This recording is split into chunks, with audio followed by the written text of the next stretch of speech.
Frempong. My name is Kwamanani Frempong, and I'm thrilled to be your host today. This is a background. We gather virtually to celebrate the unveiling again of 3 transformative new titles by the inspiring author, Dr. Samuel N Jacobs-Abbey. Whether you are here to gain insights for personal growth, find wisdom for life's challenges, or simply to be inspired, I can assure you that you are in the right place.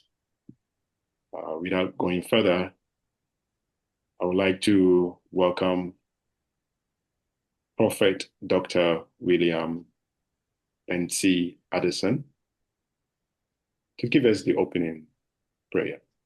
Morning and good afternoon, wherever you might be this morning. We salute you in the name of Jesus. Shall we pray? Father, we are grateful. We are thankful to you for such a beautiful day that you have gifted us. One of the greatest blessings we can have is to receive the gift of life from you.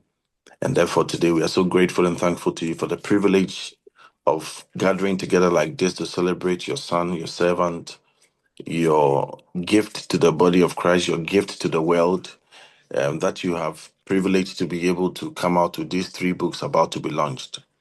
We see clearly in the Bible when Jesus took the scroll and he read it, he closed it and gave it back to them and said, "This day the scripture has been fulfilled."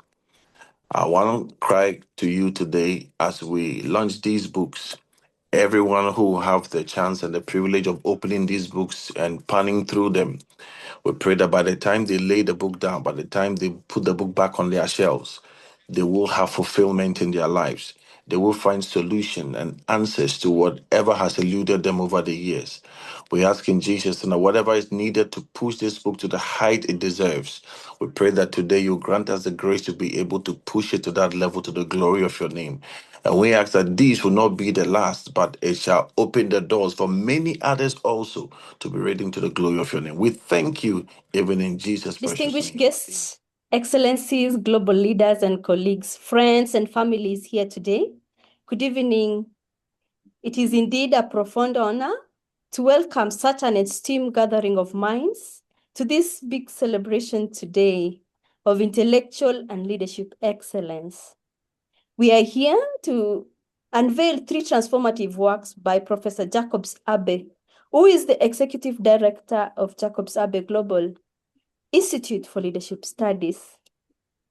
Professor Abbey's work at the Institute has been instrumental, especially in shaping ethical leadership on a global scale. I must say that this title represents his latest contribution to a collective understanding of human and organizational success. 1. Mastering emotional intelligence through ancient wisdom and modern science. This is a vital synthesis for leaders navigating the complexities in the current 2025 global landscape in leadership. The second one, of consequences of our choices, is indeed quite a personal story, though, in my view and in my application. But I also believe it's a timely reflection on accountability and strategic decision-making in an interconnected world, which we have met today virtually.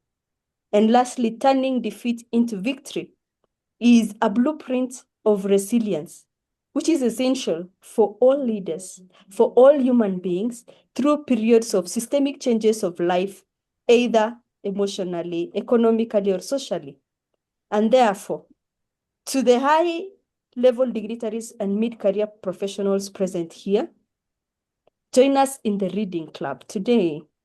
These books offer you more than just theory, and they provide the tools that help you to have a measurable impact and a visionary execution, which is required in our everyday respective fields. Thank you, Professor Abbey, for your tireless commitments to leadership. We look forward to reading the books and to getting insight.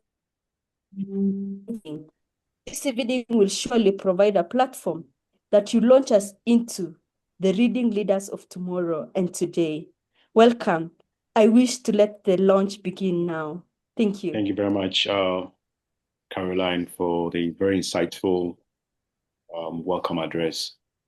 Before I invite our colleague to introduce the chair, normally before the chair comes in, as the host, you have to make sure that everything is in order. There's few housekeeping exercise, and I think it's very brief. Today is Saturday, so I know that in our homes, probably busy. I have my kids in there, and I've pleaded with them they should spare me this moment. The little one, she can come in at any time. So I believe in some of your homes. So we try to make sure that we stay muted at all times. And if there's any movement, you can put your camera off. So at least we don't distract the proceedings. So I think those are the key housekeeping tools that I want to relate to all of us here. I believe the rest, once you find yourself in, then the word is WhatsApp. You know WhatsApp. If you know Dr. Samuabi very well, much as he's deep into the academia, he's also in the street. When you go to the street, he functions well. When he comes to the classroom, he's there. He's always everywhere. Everywhere you put him, he's like the Rolling Stone. Wherever he lays his head, that's his home. So I know you know what's up, and I know you know what to do. So thank you very much. I will invite Mr. Gabriel Komi Adams to introduce us to our chair for this August event.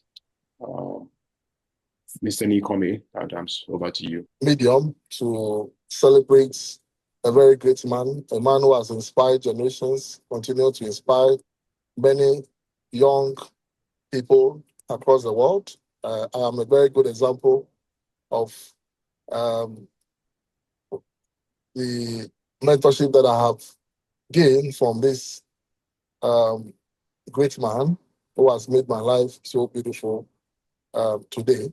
And by the grace of God, through his mentorship, today I am the executive director for the Ghana Libya Holding Company Limited, popularly known as Blacko, which is one of the reputable companies in Ghana, West Africa. I feel I deem it a privilege to be given this opportunity to introduce the chairman for this special occasion. Our chairman for this special occasion is no other person than Dr. Prince Ejiri Baine. Dr. Prince Ejiri Baine.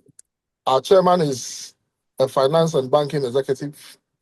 He is a professional accountant and a digital innovation and financial technology expert with over 22 years of experience in finance, banking, and payment systems industry.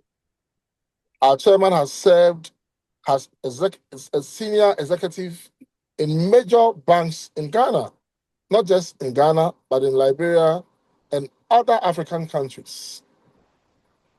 Our chairman has a very strong background in research, and he himself is a researcher, a key researcher, a senior researcher, of course, who has practiced and has experience in the central bank digital currencies, that is to do the digital banking sector, and also has vast experience in central bank prudential regulations, financial technology, and payment systems, as well as digital innovation.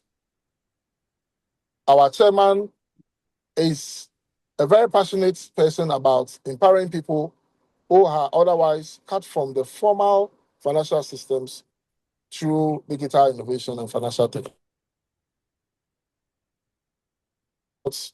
He has about 20 years of experience leading teams across several organizations and very passionate in delivering financial solutions to support economic development, especially in Africa and developing countries in the world. Through the use of tools such as foreign direct investment and infrastructure investments and small and medium enterprises financing, and also the financial technology and digital transformation and financial inclusion, our chairman has supported many institutions to be able to strengthen their structures. Our chairman is currently the director at N Investment Corporation, a company registered under the laws of the state of Georgia that deals in healthcare and related services. He is responsible for managing the entire enterprise and operations of the company. Prior to this role, our chairman served as the general manager and deputy chief executive of the International Bank of Liberia until December 2023.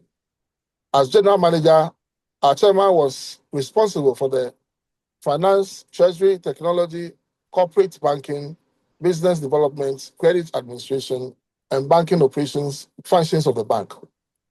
Our chairman has also worked as the financial controller for the two multinational banks, that is the Guarantee Trust Bank in Ghana between the year 2026 and 2006, and 2008. And the Sarah Bank Group also from 2008 to 2017.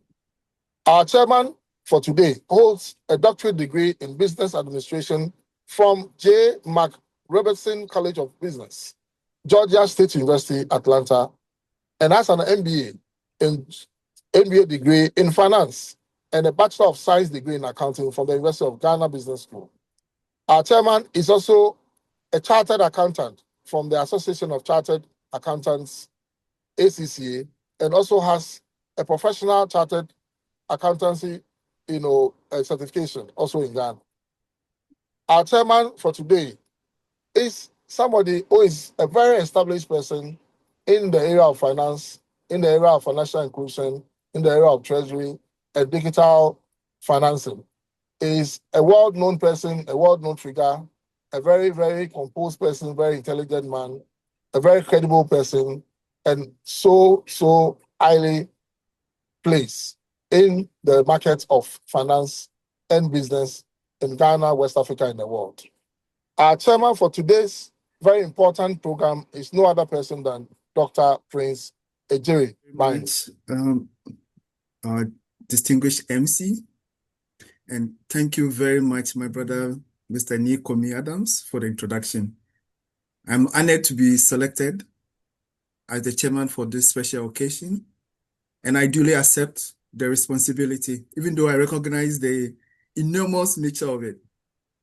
I have known Ni for many years. He's a true brother from another mother. We've gone through all the ups and downs in life, and we've been supporting one another through him. So I've been following the great works of Professor N Jacobs-Abbey through my brother Ni, and also the Global Institute for Leadership closely for many years. And so I count this as a great honor and privilege to be hosting or to be chairing this program, and especially a program with a lot of distinguished and well-qualified and experienced people.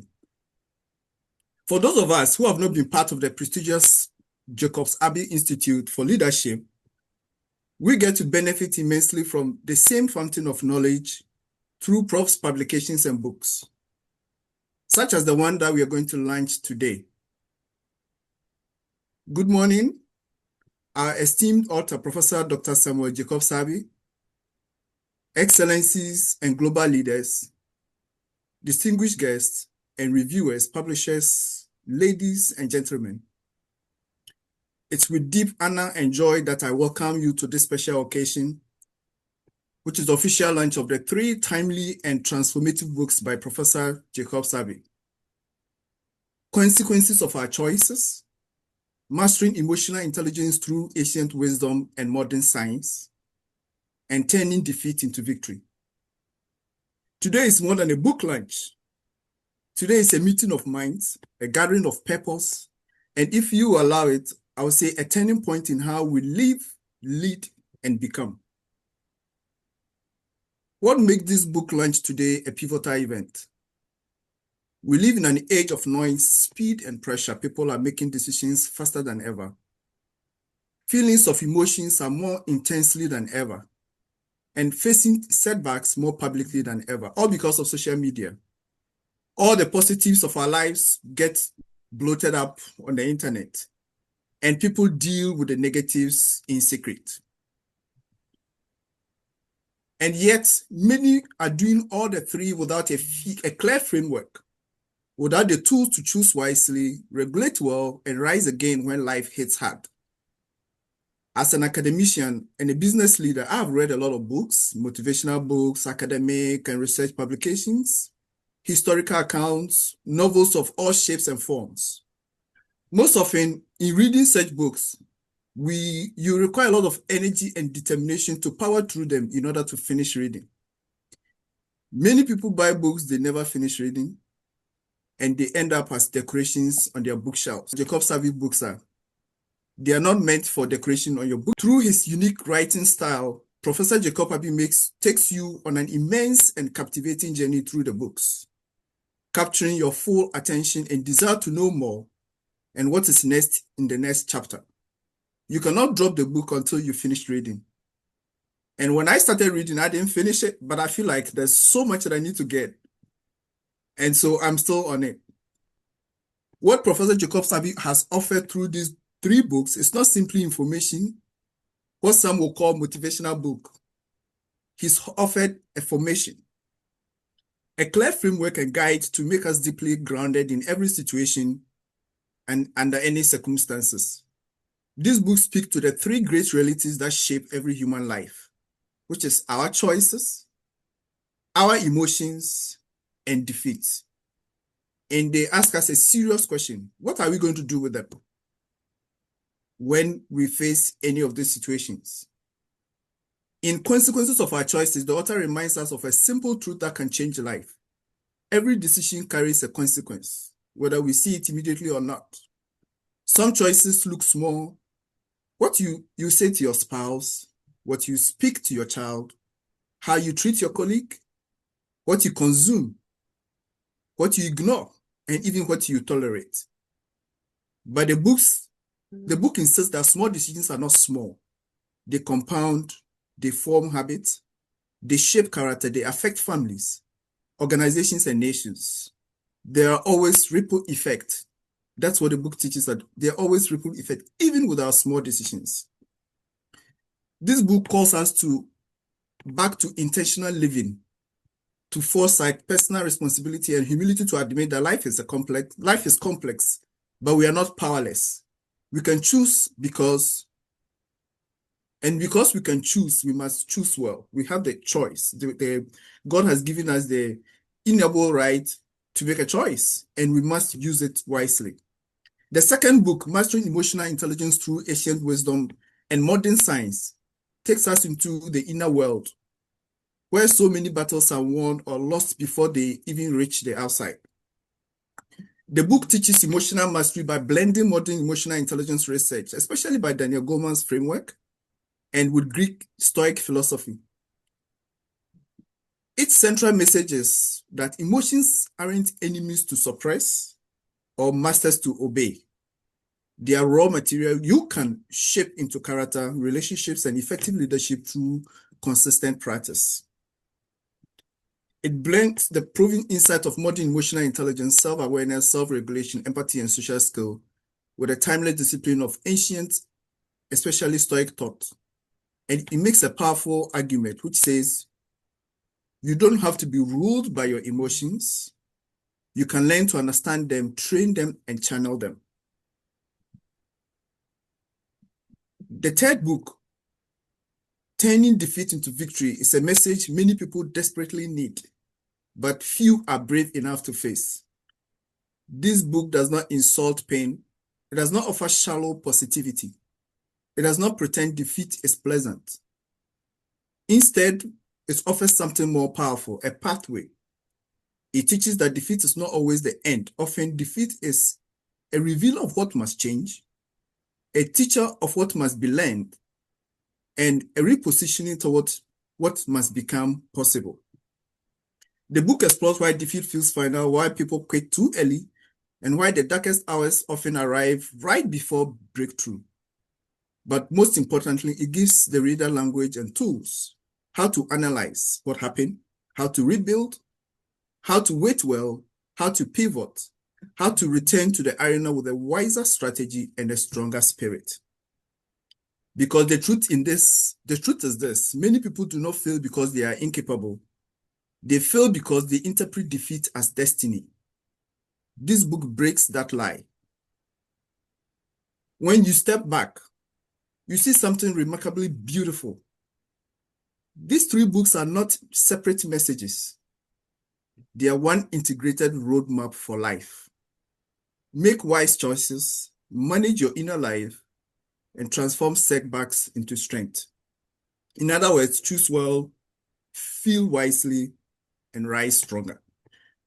If you do these 3 consistently, you become a different kind of person and you build a different kind of legacy. Now, to our distinguished author, Professor Jacobs-Abbey, today we celebrate your work, but we also celebrate your discipline. Because books like this are not written from theory alone. They are born from observation, service, reflection, and lived experience. It's a communication of research and wisdom woven so beautifully together as an important life guide. In most times, you either get a motivational book based on experience, or you get an academic book based on research. This is a combination of the two. Thank you for writing with clarity and courage. Thank you for refusing to entertain shallow answers. And thank you for giving this generation something solid, something practical, something principled, and something timeless. I would also want to thank all those who contributed towards making this book a reality: the publishers, the reviewers, family, and friends of Professor Jacobs-Abbey. Now, to everyone on this call today, distinguished guests, as chairman of this lunch, allow me to say this plainly: do not buy these books to decorate your shelf. Buy them to decorate your life with wisdom. Read them with a pen in hand, discuss them with your teams, study them with your family, use them as a mirror, and then use them as a map. Because the world does not need more information. The world needs more transformation. Thank you very much. Thank you very much, Dr. Brisbane, who is the chair of this very important event. Doc, as you said, this lunch is not just a lunch, it's a meeting of minds and a gathering of purpose. I have the firm belief that within the next 1 hour, we probably will turn this into a seminar. I know that for sure is going to happen because the way things are unfolding, it looks like we are getting there. But we are on track. And I'm very grateful for being part of this great book launch as a publisher. We are truly happy and honored to be part of this history being made today. As a publisher, Chrome Graphics, for launch of these 3 books and impactful books: Mastering Emotional Intelligence, Consequences of Our Choices, and Turning Defeat into Victory. All written by Samuel Jacobs-Abbey. These remarkable books were reflecting deep insight, practical wisdom, and strong commitment to a personal development, responsibility, decision-making, and resilience in the face of life challenges. Through these books, Dr. Samuel Jacobs-Abbey has provided readers with powerful tools and understanding themselves better to make meaningful understanding and turn obstacles into opportunity for growth and success. As Chrome Graphics, we are proud to have a part in being this inspirational publication to life and making them available to readers. Today's launch is not just a celebration of book, but a celebration of knowledge, vision, and positive transformation. We are confident that these works will leave and lasting impact and contribution to generation. Thank I'm you. honored to introduce the reviewer for this book, someone that personally I've known for over 20 years. almost about the same time that Dr. Abbey, he wasn't doctor then, probably one of the fresh graduate from maybe Disadel, or maybe entering the University of Ghana, maybe the date. I don't have the full date, but what I know is that he was Jacobs-Abbey then, and a youth activist then, and somebody very inspiring. We all met Dr. Nina almost at the same time when we attended a leadership conference in Inabri many years ago, about 2 decades. She came with some firebrand. There was quite about 60 young delegates from almost every walk of life. And since then, Dr. Nina Mihov, who is the president of the Children of the Dead, I would say is like a mother to all of us. She nurtured us. Personally, I thank God for her life, for the strength, especially the bond between Dr. Abbey and Dr. Nina Mihov. Dr. Nina Mihov, I want to welcome you to this platform and give us your review on mastering emotional intelligence. Thank you very much. Dr. Samuel Abbey Jacob as brother. I talk to him as a mother of another color. So I am here with you. I'm wondering, I'm not so sure I'm good at this, but I'd like to share screen with a photo, one photo. Kwame, could you help me? Sure. Okay. Does everybody?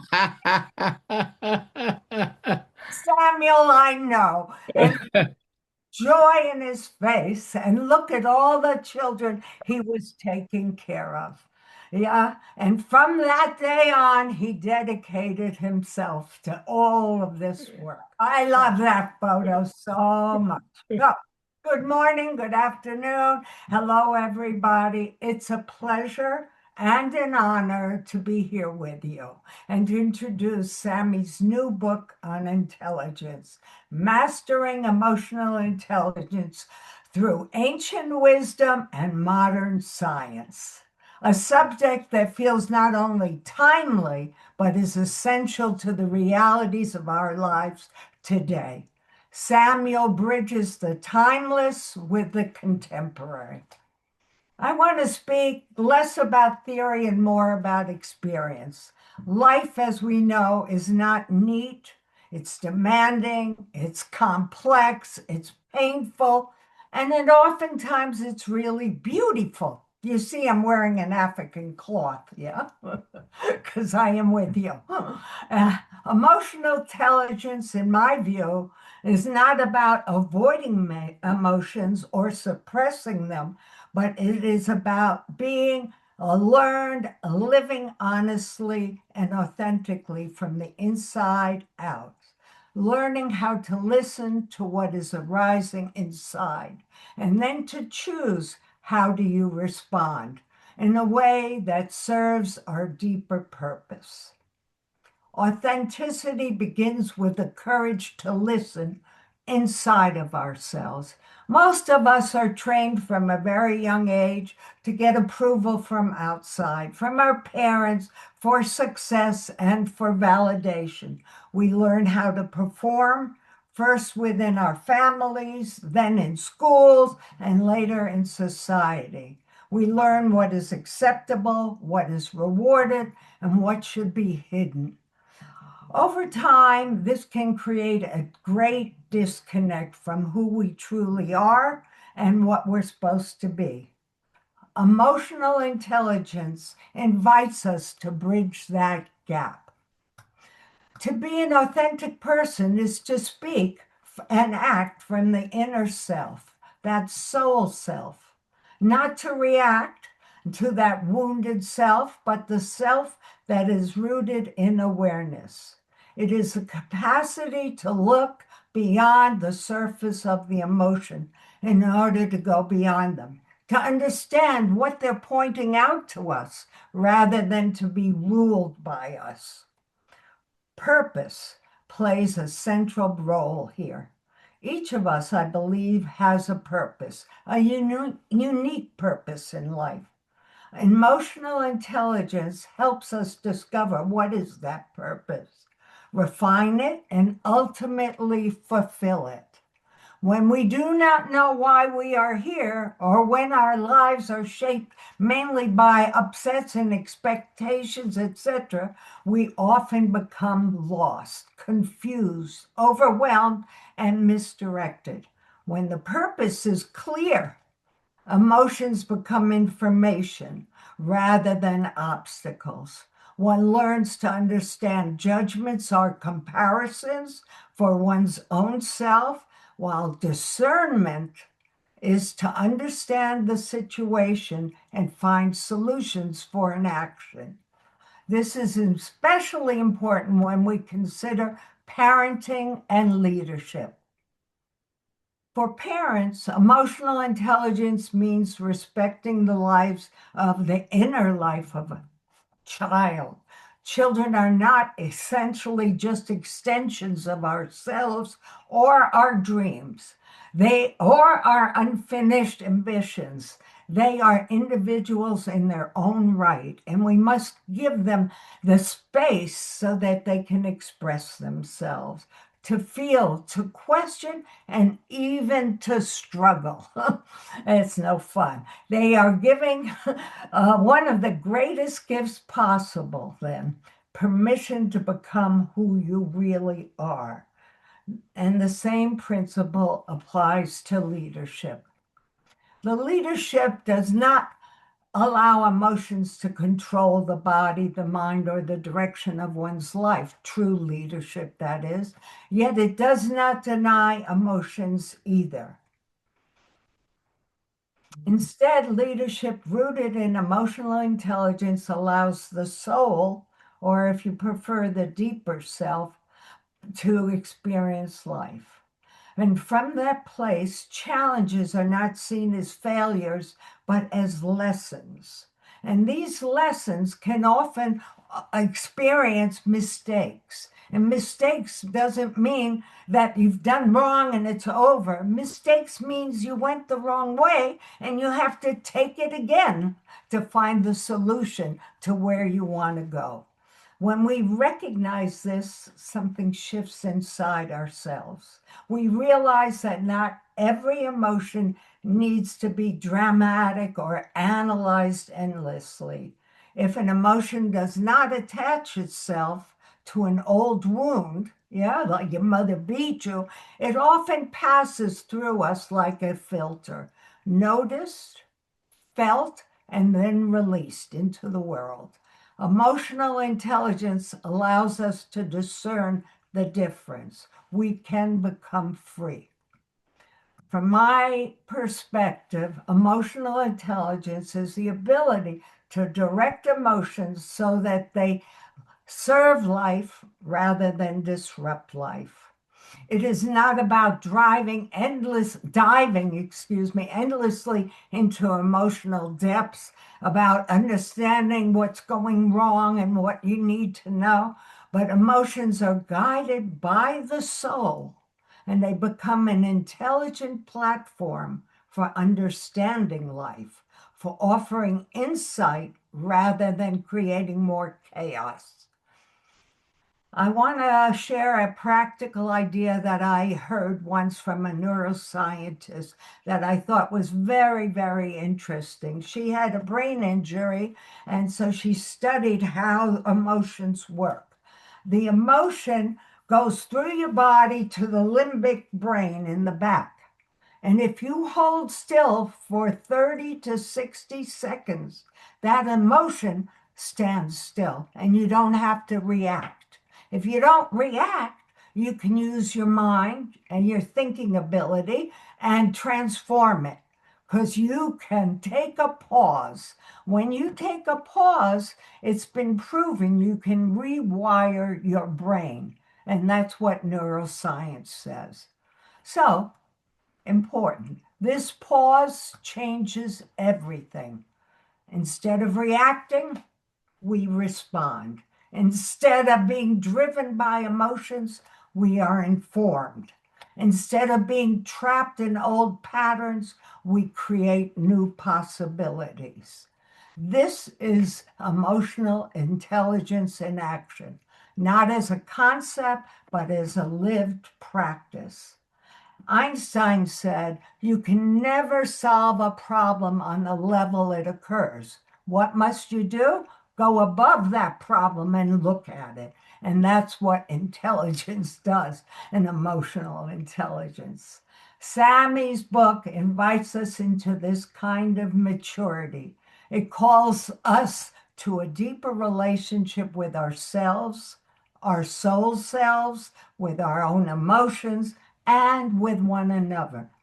In a world that's increasingly reactive, polarized, and overwhelming, emotional intelligence is not a luxury, but a necessity. If we can learn to listen to our inner selves, to honor our emotions without being ruled by them, to guide the next generation with wisdom and compassion, and to lead from purpose, my sister's calling, lead from purpose rather than fear, then we do more to improve our lives and we contribute to a more conscious, functional, and humane world. So thank you. That to me is the true promise of emotional intelligence and why this work matters so deeply. So thank you, Sammy, for your work. Thank you, Nina. Thank you. Thank you. Thank you very My much. son of another color. Thank you very much. Thank you very much. Thank you very much, Dr. Nina Mayor, for taking us through this Yeah, journey. Kwame. Yeah. My pleasure. It was emotional indeed when you showed that photo Yeah. screen. You took us. I understand the photo probably better than a lot of people here. And just when you were about to conclude, we had Rashid Khan. Oh, Rashid. Yeah, so this is Rashid Khan, not Rashid Zuberu. So when Rashid Khan came in, I was like, I wish it was Rashid Zuberu. Okay. Dr. Che, do you have any comments? Yeah. No, I would think that thank you so much, Dr. Nina, for the insight that you shared. You're welcome. And like I said, the book marries well-grounded research with experience and wisdom. And you can't find that anywhere else. So thank you so much. My pleasure. Thank you very much, Mr. Chair. So moving on to our second reviewer, consequences of our choices. And I invite Ms. Juliana Ama-Rofia, Head of Research and Information Management, Office of the President, Republic of Ghana. Hello, everyone. Greetings from my side of the world, Ghana, to all of you, wherever you are. Good morning, good afternoon, good evening to you, wherever you are. I like to stand on existing protocols that has already been established and to take it from there. Choices, consequences of our choices. I remember when Prof started the project and then he reached out and said, I should write, I should be ready when he's done. I would have the singular opportunity to write a foreword. I'm like, choices. Even that call is a choice he made. And the consequences will be either the foreword will be good or it won't be good. Those are consequences or risk he was willing to make. And as a man who understands the subject of choices. And so I'm really grateful to have a second opportunity to review the book. I have read it in a draft stage, and then I had to read it again 2 nights ago to prepare for today. So Doc, thank you so much for this book. I see it as a wake-up call because we are a generation that is slowly getting into the mindset of entitlement, where we make choices anyhow, and when the consequences come, we blame it on everything else except ourselves. By that statement, I don't mean that everything else or all those other factors are not meaningful in impacting our lives, but I mean it in the sense where we give all those other factors all the blame except ourselves. We self-accountability is gradually getting lost in our system. So I was really happy reading everything. And I must say that it is an easy read. You can read it in within a day if you want to read quickly, but if you want to really do a meaningful reading, within 2-3 days, you should be able to go through it. So it's not a difficult book to read. So I wanted to get the structure out of the way. So all of us here need to get copies, and we need to get copies for our families and everybody, because he taught us about choices and their consequences and how to navigate them in a very interesting way to read. He used stories, he used reflections, he used theories. So it's not like a textbook feeling. It's like talking to your grandpa that you love, and you are listening to him share stories and then use them to teach you about the concept. So it was really interesting to read. And I must say that as growing up, we usually hear everyone say that change is the most constant thing in life. I want to say today, after reading Doc's book, that choices is more constant than even change, because to change is a choice. So every second we make a choice. Someone may make a choice the next second and say, I'm tired of this life, I want to die. That's a choice. Someone too might be in the middle of life and death and choose life. That's a choice. And miraculously survive. That's a choice. So everything we do is a choice. So a choice is an enduring truth that accompanies every human life. And I must say, even non-living, even animals. It's a choice to cross that river if they can't swim. So if they choose to cross, they die. That's the consequences. So choices are very important, not only to us as humans, to even our pets, if I should say so. So it is a truth that accompanies our life.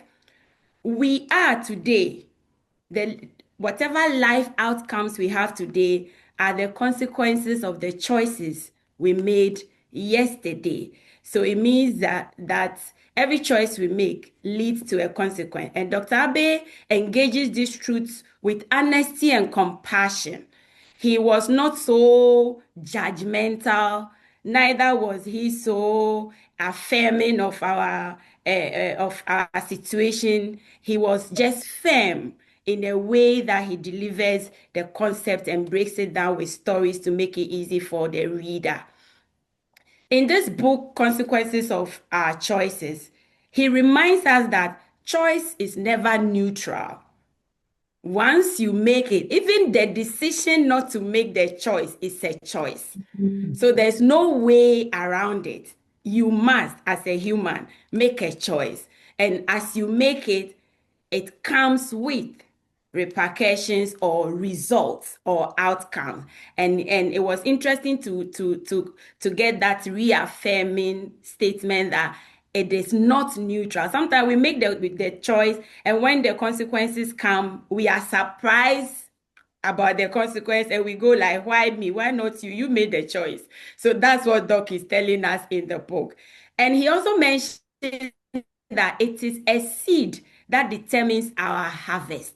So if the harvest we have today is not what we want, or we are not happy with it, we have an opportunity to make a choice for the harvest to be different tomorrow. So in the book, one of the concepts I really got was that every choice we made is a seed we plant. It's a seed we plant. And after planting that seed, we also have a choice to nurture it or to leave it to chance. So that's also a choice. In between the harvest and the seed planting is also a choice. And so choice is never neutral, and it's a constant thing with human life. And I will say that I'm a witness, because a decade ago, while social media was bursting in Ghana, I joined Facebook. And then I find this man preaching all over the place, and I'm not really a fan of too much preachers. But then he stood out. So I went into his inbox. That was a choice. That singular choice of me sending him a message inbox led to a relationship that became a partnership, that became a family bond that we share today. The ripple effect of that choice I made and that choice he also made to read that message and accept my friend request or accept to listen to me has led to us doing projects that has benefited over 5,000 girls in senior high schools across Ghana. So that decision, that choice I made that a decade ago or over a decade ago is still bringing ripple effect. So I'm a witness of what every concept and every wisdom that he shared in the book. And so I want to emphasize that the book is really good because it's very practical. You see yourself in it. It's like a mirror that is reflecting back to you everything that you have been doing. And because I have seen for firsthand how a single choice can have a ripple effect to change the trajectory or the life of 1,000 people, I can attest to Dr. Abbey's book that he is not just writing theory, and indeed he did not write theory. He is providing a manual that will help the young global leaders, community leaders, wherever you find yourself in life. You have a slot in the book, something that will guide what you do and make your life or make the goal that you have a bit more easy to achieve. Because I've experienced this firsthand of how a single choice can do that, like I said, the book reaches the heights of philosophy. He delved into philosophy, which I was calling theory earlier. But he didn't lose the fact that we are human. So he didn't lose sight of the ground we walk on. So it doesn't matter the height of your career or the beginning stage that you are or you're a student. Whoever you are, if you pick the book and you dedicate that 2 days to it, you thank yourself. And because we are in the Christmas season and this is the season that everybody is planning their New Year goals, this is the time to read this book. It's very timely. For the launch is very timely, so you can get the nuggets you need to develop your 2026 roadmap and stick to it, knowing that developing it is not enough. Making the daily and second and minute choices towards making sure that you achieve the goals in the matter. He didn't lose sight. He speaks directly to our bank accounts, our environment, our families, demonstrating that how everyday choices, including the small compromises we make, the red flags we ignore, the wrongs we see and choose to say is not our concern, the issues we avoid because we don't want to rock the boat, all those have an impact. And the courage we get sometimes to make some decisions or to speak out, all those impact the community we build, the families we build, and the society that we create for everyone. So the book is really good. It also distinguishes in tone. The tone is very natural and flowery. So it's not difficult and verbose for you to say you are not able to read it. It's easy to read. And then it is not judgmental, like I said earlier. And it is hammering a central theme of self-responsibility. If you are responsible and accountable, knowing that every choice you made it and you have the power to change it. It's really a central theme in there. It's a powerful theme. And it says that choice is a power to change direction. So it means that if the direction you are going is not going well, the book is saying that go back and read. So this book carries a language of hope. As we launch it today, I commend Dr. Abbey for calling us gently but firmly to ourselves and for insisting that we create and choose wisely. In this age marked with constant disruption, relentless information overload, where decisions are continually being shaped and reshaped, this book says by social media Every day you have so much. So if you want to make a choice, you have to ransack through all this information before you settle. But it is telling us, the book is telling us that we need to wake up to this practical guide. He provides a practical guide for us to navigate the noise around us, choose responsibility, and make decisions that will lead to the best for us and the society. As the book itself concludes, the pen is in our hands and the page is before us. This is a verbatim quote from the book. That's how it ended. And the page is before us, and we have the responsibility to write well, to write and write it well. So congratulations, Dr. Abbey, for providing this timely navigational map, I'll call it, because I deal with young people a lot and I see them losing sight. This book is a navigational map that any young person that picks it up will find redirection. Any leader that picks it up will find redirection. For instance, leaders go and choose and put round pegs in square holes, and when the result is not the best, they blame it on the on the round peg they themselves chose to put in a square hole. So choices is everywhere around us. Thank you so much, Dr. Abbey, for the opportunity to read it again.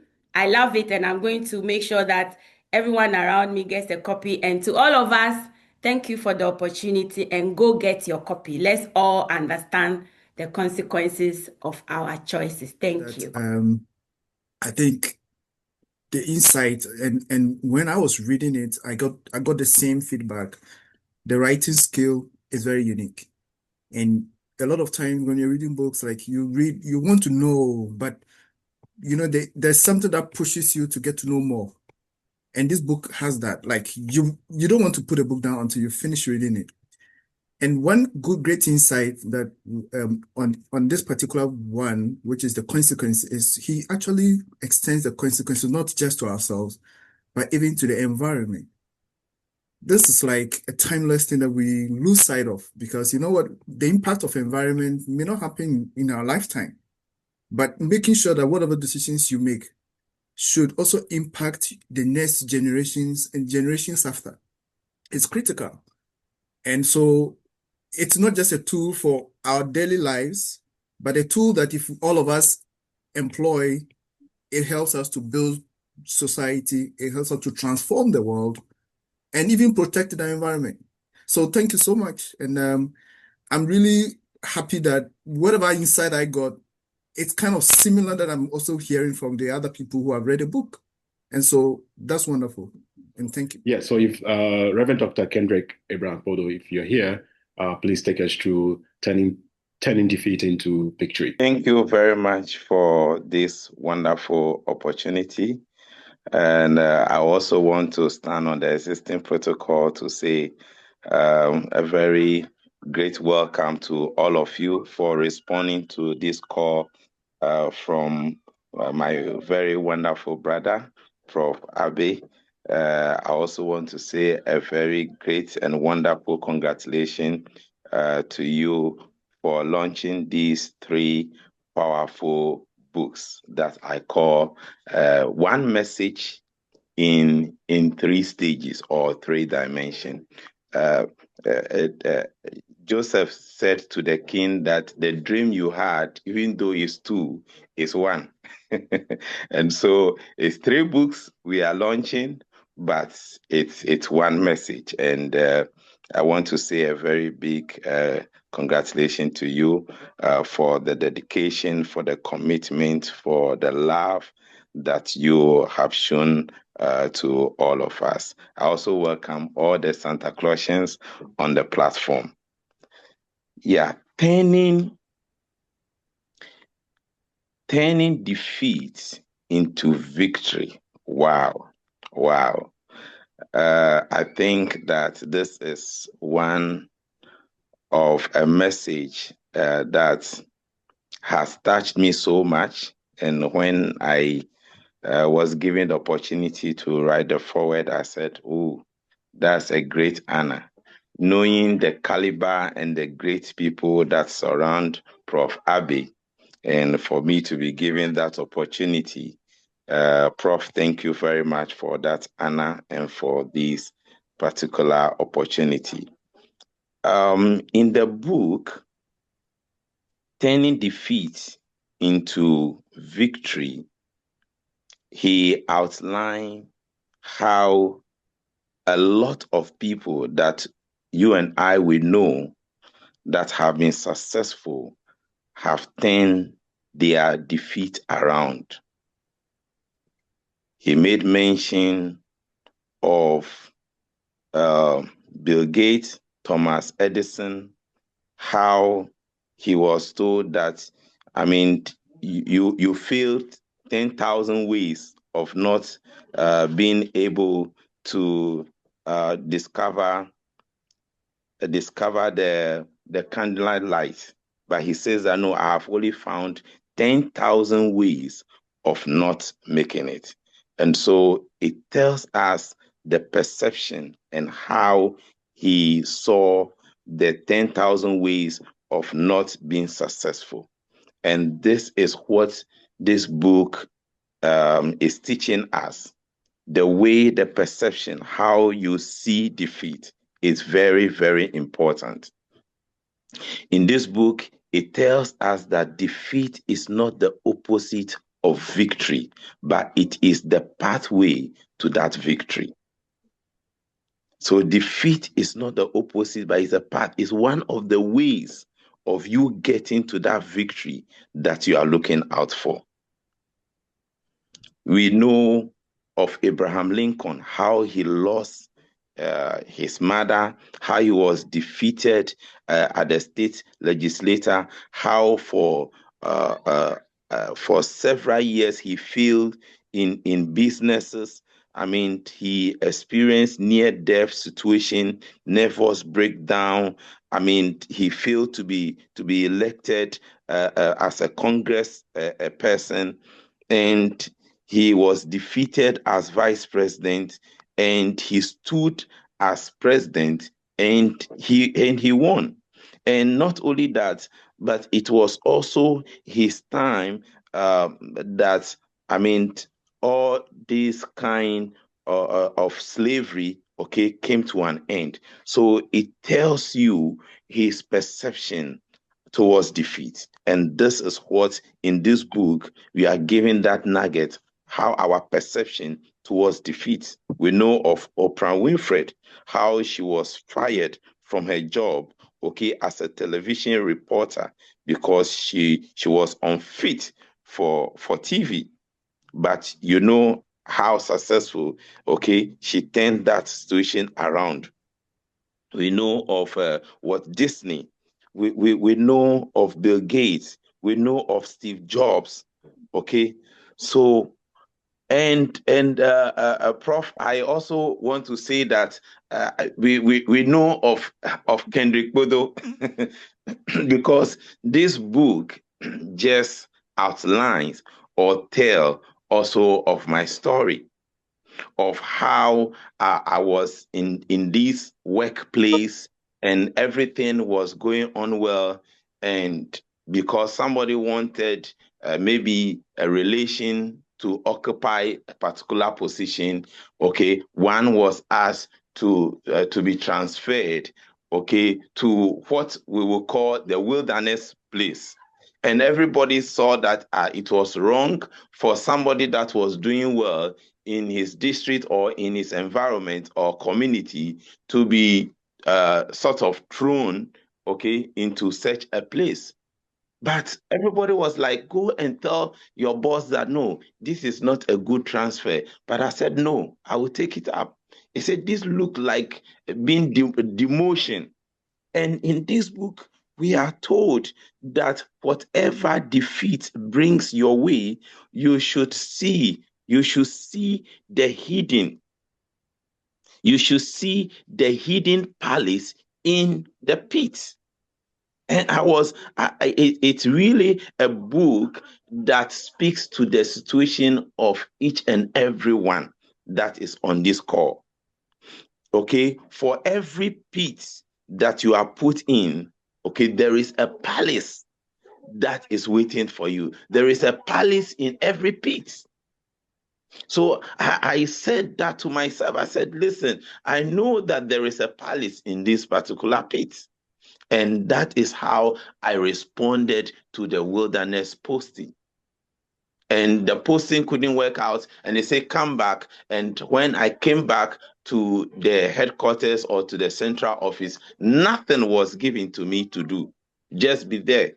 2 years, no work, nothing, no role. What's my role? No role. We will let you know your role. So you've been brought 2 years and nothing was. And that is where I began to reach out to the drivers, to reach out to the sick people, reach out to people that are in the ghettos, and then put out. So I gave work to myself, and then put some of those information on Facebook. Our sister spoke about how she met Prof on Facebook, and on Facebook, and an American bishop saw what the kind of progress work that was going, and he says that he is preparing to retire, and he thinks that this man far away in Ghana, whom he doesn't know, he has not met, is the right person for that particular job. And that is how come that man went every length and breadth, bypassed all the ministers and all the potential people in America to go and reach out for myself and family. And that is how come we are in America today. So I want you to know that this book, okay, tells of my story. I see myself 100% in this book. And I know that if you also will pick the principles, okay, that has been shared in this book, you will also turn every defeat that comes to you into victory. Don't forget that there is a palace in every pit.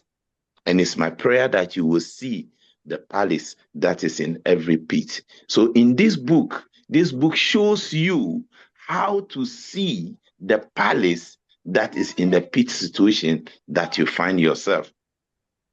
Prof. Abbey shared 3 R's that can help you, okay, to come out or to see the pit, to see the palace in the pit situation. And I was really blessed by that. Prof, thank you very much. He shared the first principle is recognition. You should be able to recognize that where you are is not your end. And number 2 is restructuring. You should begin to do, okay, what the talent, the greatness, the things that are inside of you, do with what you have as you go to where you want to have. So do what you can do. In that situation where they say no work for you, I found work, began to do something, began to restructure. And then finally is resurrection. And that is to the ability to be moved from the pit into the palace. There is a palace situation for everyone that experience a pit situation. So I want you to know that you have the ability to turn the defeat into victory. For every single person that experienced victory or glory, there is a story. So how are you able to turn things around? How are you not able to give up? Because more often than not, like shared in this book, we give up too quickly. You give up too quickly. I mean, you hear of acres of diamond somewhere. He sold. His gold reserve because he's digging and he's not able to get anything. He sold his land, went to look for the acres of diamond, and then after several years, 2-3 years, he returned and he realized that he was just 3 foot away from discovering gold in his own land. So more often than not, we give up too quickly. So I want to encourage each and every one of you, get this book, and this book will teach you that as you are going through challenging times, which will definitely come your way, this book offers you the tool in how to compose yourself and not break down, and to see the palace that is in the peak situation that you find yourself. Prof, once again, thank you. Because where on earth was Joseph going to see or to know that he had the gift of interpretation of dreams? He never knew that he had the gift of interpretation of dreams. When he was in his father's house, he didn't know. And this book threw light on that for us. When he was in Potiphar's house, he didn't know that he had that gift. But he needed to go into the prison house to see and to discover that gift, that talent that is inside of him, that is going to be a global, that will cause him to become a global leader. It took the prison to bring out that talent and that gifting in him.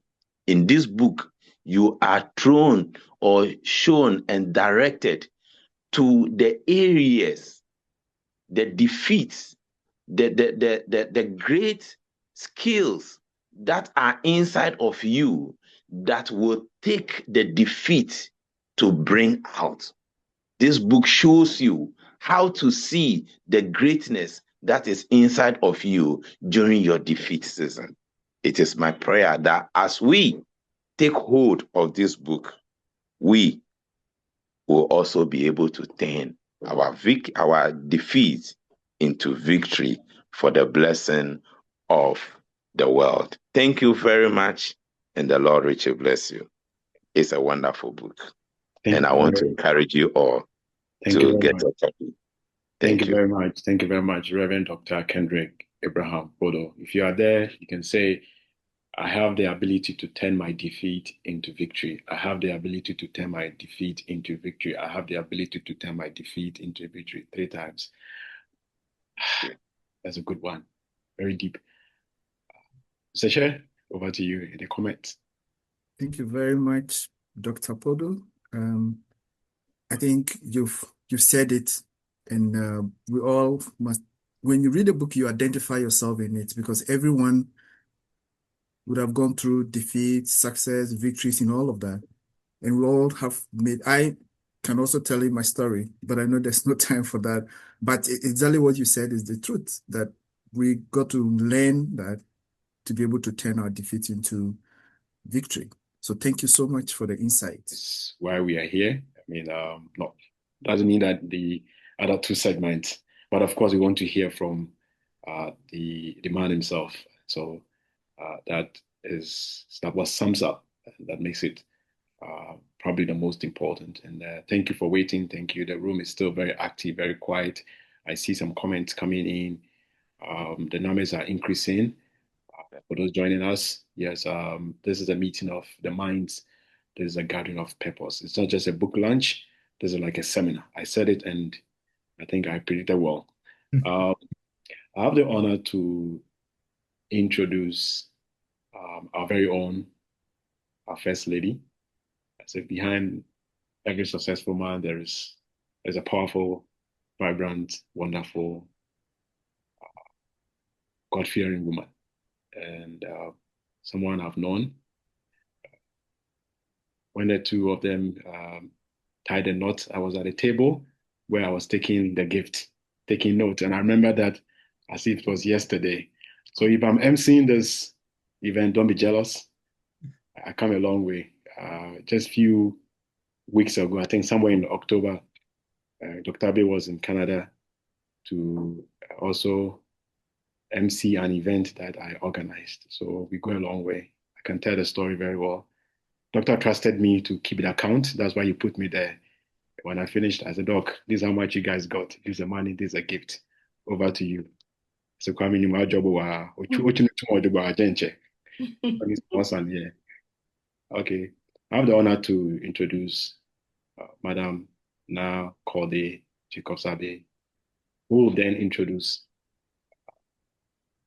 our very own Dr. Jacobs-Abbey. Over to you. And I'm just going to dive straight in, and observing all protocols that have been previously observed, I want to go ahead and introduce our author for today. So the name of our author is Professor Dr. Samuel Jacobs-Abbey. As we all know, or if you don't know, now you know, he's the Executive Director and Chief Learning Officer of Jacobs-Abbey Global Institute for Leadership Studies, and that's the Jagels Education Center here in USA. And here he architects transformative learning experiences that ignite change across borders and generations. He has decades of experience spanning international diplomacy, humanitarian innovation, global education, and much more. He has lectured at universities across 4 continents and served as a consultant for UNICEF, UNESCO, UNDP, and Youth for Human Rights International. His instrumental work includes advancing the passage of the Domestic Violence Act and the Human Trafficking Act, as well as ratifying related conventions at the African Union and United Nations levels. He's a renowned expert in emotional intelligence, strategic leadership, and international relations. He holds a PhD in health services with a concentration in public health policy from Walden University, as well as an MBA in healthcare management from St. Leo University. He is a certified professional in learning and performance, and also a graduate of the Executive Leadership Program at the DHS HR Academy for Rising Leaders. His contributions have been recognized with the Mahatma Gandhi Leadership Award for Social Good, as well as the International Human Rights Hero Award and the 46th U.S. Presidential Lifetime Achievement Award for Volunteer Service. And in 2024, the country of Liberia conferred on him a royal title as Chief Kakula for his years of service to the Liberian people. Dr. Jacobs-Abbey is the author of multiple influential works, and titles include Mastering Adversity, Strategies in Overcoming Life Challenges, The Power of Seeds, Unlocking Potential, Perception, the Fallible Truth, When Lies Are Turned into Truth, Perception of Physician Access to Healthcare Accessibility, The Consequences of Our Choices, Mastering Emotional Intelligence, Ancient Wisdom and Modern Science, Lead Unleashed, Ignite Your Leadership Superpower, and then Turning Defeat into Victory. He continues to shape global discourse on leadership, human rights, and organizational excellence. Thank you very much for your attention. Well, thank you so much. Thank you, now my beautiful wife. Thank you for the introducing me. And I first of all want to thank all of you, particularly Dr. Baini, for agreeing to chair this program, and also all of you, every individual who have spoken already, and those who are even yet to join, and those who will talk after. I want to begin by saying that I am grateful. The reason I'm grateful is that I often tell my wife that when people show up for you, understand that they let go of something for them to be available. So you need to appreciate no matter how little their presence is. And I know it is Saturday. In Ghana, it's about 6 p.m. or 7 p.m. now. There are folks from Germany, Finland, India, Sri Lanka. It's almost late in the night. And so I'm very grateful. I will be very brief because I believe that our book reviewers, including the chairman, has done excellent work by giving you all the jigs that you need to know. So there's no need for me to go a little deeper.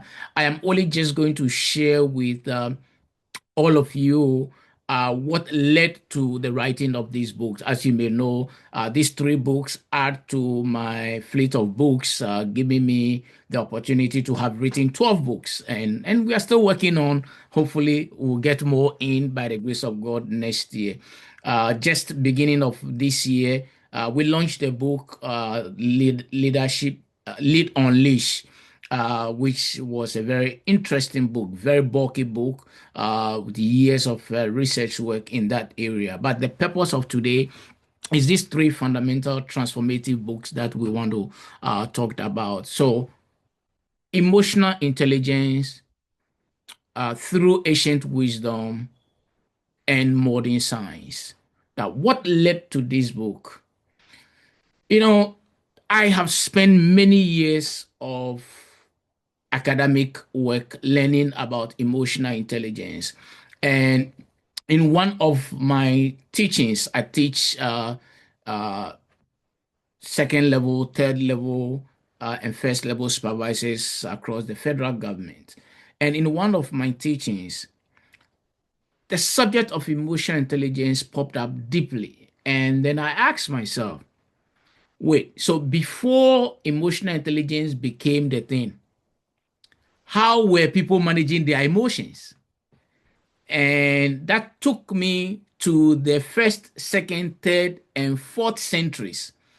And then I dived into the Moldovia years and then also came through the biblical years, which we usually refer to as the years of kings and prophets, to look at how were they managing their emotions. Because as you may have read or may have known, or if you don't know, you are hearing for the first time, what is emotional intelligence? Why is it so needed? Why is it so important? Think about it this way. When we are sick, what do? We go to the hospital. And what is the first thing that the tech will do when you get to the hospital? They will put a thermostat either on your forehead or under your tongue or under your armpit or wherever they need to gauge your temperature. Now, that process gives them a perspective or understanding of what is going on in your body, right? If your temperature rises beyond 101 or 102, they are likely going to say that it's a miracle that you are alive. If it is around 105 for to be on a safe place, they are going to say it's just a miracle that you are alive because your organs should be shutting down because your temperature is so high. Now, if your temperature also go way below, very low, they may say the same thing, that you are alive, that you should thank God that you are alive because your temperature it's so low that you shouldn't be existing, right? So emotional intelligence plays that role, becomes the thermostat by which we manage our emotions. And one of the things that you will learn quickly as you journey through this book is that it's just a matter of time. You will either have experienced some critical emotional challenges in your life or you are about to experience them. Are you a parent? Are you raising teenagers? Are you raising young adults? Are you raising college level students? Trust me, you are going to deal with a certain level of emotions they bring to you. Just as Dr. Nina Mayoff said, emotions are not meant to be suppressed. Neither are they meant to be exaggerated. But the fact of the matter is that they are part and parcel of our growth process. And so, what this book does is to walk you through how the Stoics, Marcus Aurelius, Epictetus, Seneca, and all these wonderful individuals, when they had the opportunity to rule and to lead, how did they manage their emotions? The same principle with the kings. You look at the prophet Samuel, you look at King David, you look at King Herod, because we saw in scriptures that you realize that King Herod made a promise to a daughter that ended up getting the head of John. It is part of the emotional intelligence. On what basis are you making decisions? How do you manage that? And then Dr. Daniel Goldman, Harvard professor, took emotional intelligence into the 5 components or competencies: self-awareness, self-regulation, motivation, social skills. So the truth of the matter is that this has become the norm. But other than that, how is modern science affirming what the Stoics knew in the 1st and 2nd centuries and what Daniel Goldman is saying. When you read the book, you will get to understand that modern science affirms that perfectly. And I'll give you one practical example because we don't have much time. Now, pay attention to a certain pattern of behavior in your lives. You will realize that your children will start mimicking that immediately. So, for instance, if you like to whistle, you soon realize that sooner or later your children will start whistling. Or if you like to use a certain phrase or a catchy word, very soon somebody around you will begin to do that. It is called mimicking. It's part of neuroscience. Neuroscience teaches us that when our eyes have a contact within 20 milliseconds, we begin to mimic. So that led me into writing this particular book. It's a very interesting book. It's about 500-page book. So it's a good book, good read book. That will give you all the gems. If you are a parent, I recommend it highly for you.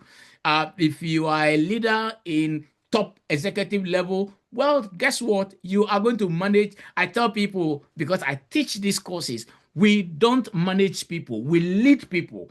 So if you are leading people, understand that you are going to have to manage their emotions and all the things that come to it. So that's about that book. Now, the book on consequences of our choices, what led me to write this book? Two things, and interestingly, all two folks are here. So Juliana, who spoke earlier, my encounter with Juliana changed a lot of perspective for me. And that actually challenged me to think of her and all the things she has gone through in terms of her growth, her development, her emotions. She's one of the most stubborn. I used to be very stubborn, but Juliana is one. I don't know if she's still here. She's one of the stubborn leaders you could manage. Listen, she got great opportunities in life. She worked as a director of research and information technology at the office of the president. Prior to that, she was in charge of state governance program. So she was actively a great leader. But when she got an opportunity to meet with me, she changed a perspective for me. And like she rightly said, she made a choice. And that choice today has opened a bigger impact in my life. So I often say we are students and teachers at the same time because we learn from each other. So that relationship that we build now, when Juliana comes to the United States of America, other than she going to New York, she knows the next place she have to sleep is my house. She said we only met from Facebook. And that was about what, 12, 15 years back. And that is a choice and a decision. Now, I also had the choice and the decision to make by engaging my wife in that whole process to embrace her. And that process actually helped to grow. So whenever you are making a decision and a choices, just as in the review that Juliana said, understand that in this process, you can make all the choices you want to make. You can make all the in fact, if you don't even do anything, it's still a choice and a decision you have made. The truth of the matter is that the consequences of that decision is out of your control. So for the young people who are on this call, if you decided to go have sex, guess what? The consequences of that, you make somebody pregnant or you become pregnant. That's a consequence. You can't control that. You can use all the protections you want to use on earth. If God wants to embarrass you, one will still sail through. That's the consequences and the choice. Right? The same way, if you're an accountant, I was sharing with Dr. Bani that if you're an accountant, because he is one, and you decided that you want to embezzle some money, maybe $2, $5, because it's so little that nobody pays attention. It's a decision, a choice you made.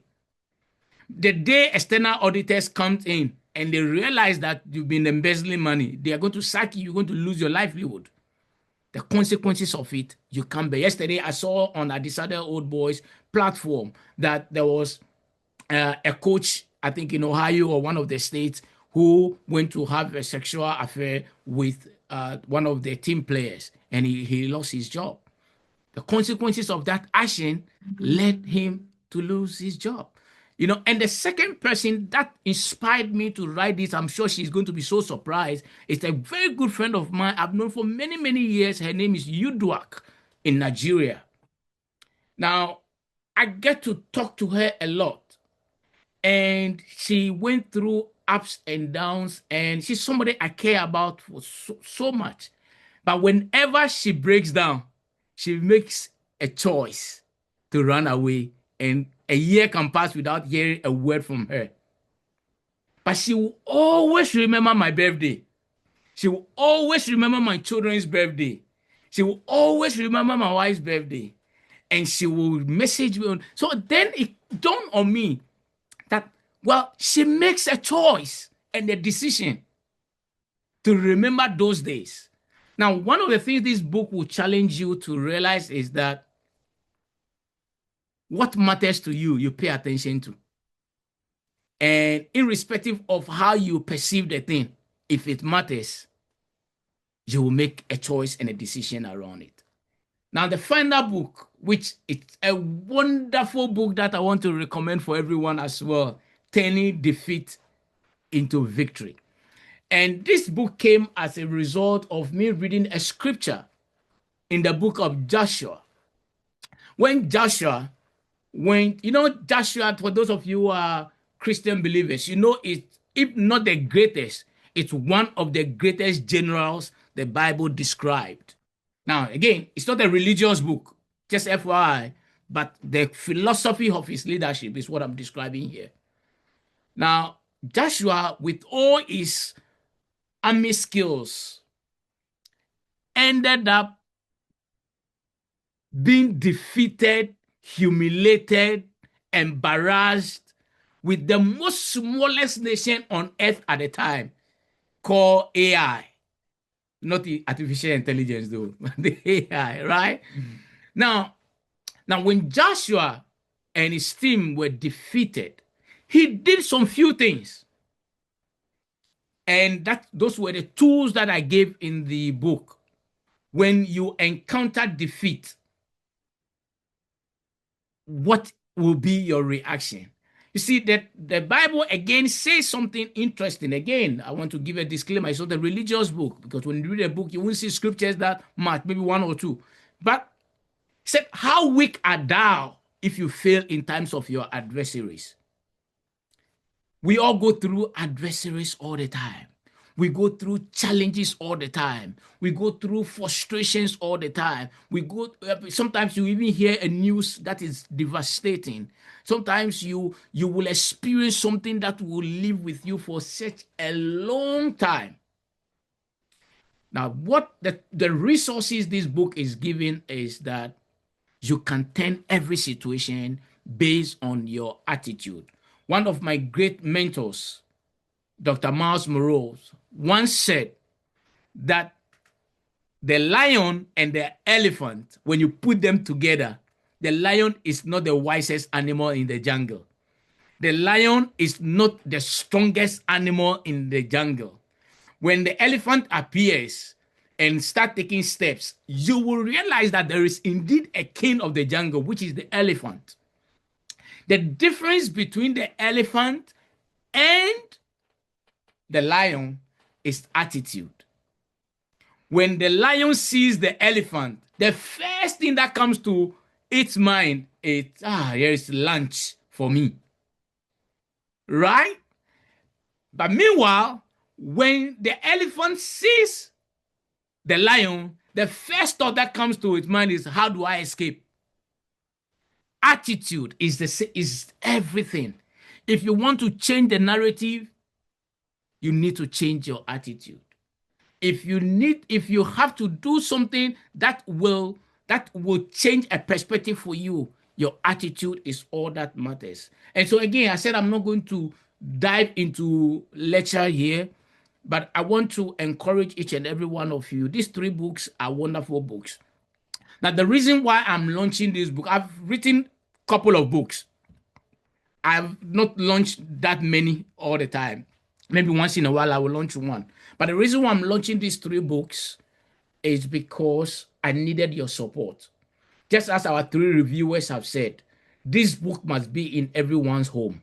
This book must be in our school shelves. This book must be in our offices.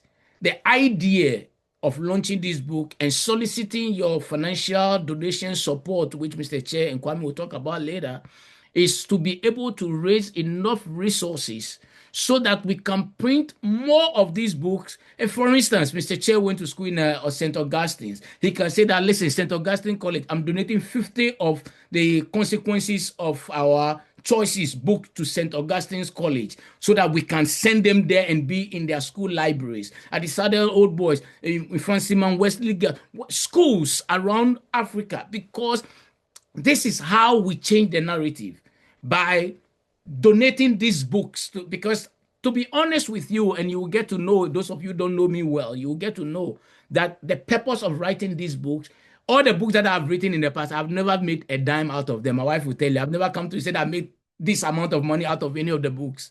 The passion to write and to empower, that is my ministry grace. It's a grace that God has given me that I need to empower people. And this is the more reason why I am excited that I've had this opportunity to talk a little about these 3 books. And so, Kwame, once again, thank you so much for giving me the opportunity to appeal to everyone here. And I'll hand it over back to you, Kwame. Much, Professor Jacobs-Abbey. Like I said, all the explanations that you gave about what led you to write the book, you can, if you read the book, you'll be able to see the underlying motivation. And I have read a lot of books, supposedly you say motivational books that is going to help you make your life better. This is not one of those. This is a guide, and it's not a book that is meant to be read once and kept somewhere. It's like the Bible. You got to keep referring to it every day as much as possible, because the truth in them, it's powerful and it's strong. And the vision and the hope is that as many people as get to read them, we can make a lot of impact, especially in young people's lives.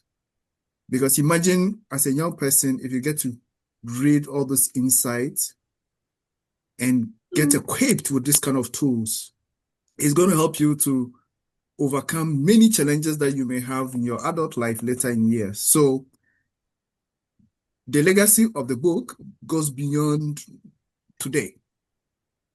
And the impact is going to be seen many years to come. So I want to congratulate you once again, and for devoting yourself for humanity and for sharing such great wisdom. And for us, we count ourselves as lucky to be part of this launch and towards the advancement and the spread of the book. It's the knowledge in it that we must let a lot of people get to know about, and for it to impact in the lives of many people. So thank you once again. And God bless you. Standing on all existing protocols, and also with gratitude to God and appreciation to everyone who supported this project, and a great expectation for the impact these books will make. It's now my privilege to declare officially that consequences of our lives, consequences of our choices, mastering emotional intelligence through ancient wisdom and modern science, and turning defeat into victory, are hereby launched today and released to the public as instrument for growth, leadership, and positive legacy. To everyone who reads them, be strengthened in wisdom. May our choices become wiser. May our emotions become healthier. And may our defeats become stepping stones. And may our lives become evidence that purpose can prevail. Thank you. And we wish everyone to get a copy of this book. And let's spread the great news across the world. Thank you very much. If you are looking for the evidence of the baby with Papa don't bless. Look no further, look at me rather. Evidence, full everywhere. Evidence, full everywhere. Testimonies, they everywhere. Oh my God, now you do this one. Evidence, full everywhere. My testimony be like light. The God that sees me, the way you manifest yourself, I cannot explain it. Nobody can explain it. Oh, the kind of thing we see, not only you feel do. You are consistent in your ways. Waiting you talk, now waiting you they do. Every day they shock me. Give me something to talk about. Testimony not gonna finish for my mouth. We're looking for the evidence of the baby with Baba don't bless. Look no further, look at me rather. Evidence, full everywhere. Evidence, full everywhere. Testimonies, they everywhere. Oh my God, now you do this one. Evidence, full everywhere. For the opportunity to give the vote of thanks today. Just want to first give all thanks and glory to God. He also who has given us life today. So we are very grateful for the gifts of life and want to thank him as well for a very successful launch. And I want to thank God as well for the gift of Samuel. He was the one who created such a wonderful, selfless, giving, caring person and gave him all the wisdom and all that he needed to write these books. So we give God all the glory and all the praise. Thank you so much, Mr. Chairman. Really appreciate your very able handling of the affairs and for your very generous donation. Thank you very much. God richly bless you. All those who participated in various forms, shapes, Prophet William, Caroline, Gabriel, Abraham, all the reviewers of the books, thank you all very much for your time, for the efforts, everything that you put in to make this successful. God richly bless all of you. And thank you so much, Kwame. You have been such an able MC. I have enjoyed your moderation and all that you have done and all the interesting innuendos and little stories, backstories that you share. Thank you very much. And then most importantly, thank you all for being here. If you were not here, it would just have been us here and have been very boring. But all of you, each and every one of you, whoever came, it doesn't matter how long you came, your presence alone was a gift. And those who went the extra mile to have given pledges, those who have given all sorts of donations, all of you, it doesn't matter the amount, just your presence and even the thought of even supporting this work. May you all be blessed and may you have even more so you can always come back to support so that this vision can go further and we continue to impact lives and give to others so that we can even give more. It's more blessed after all to give than to receive. So thank you all for your time. Thank you so much for being here. Thank you for making this a wonderful launch. And I wish you all very, very Merry Christmas and a very prosperous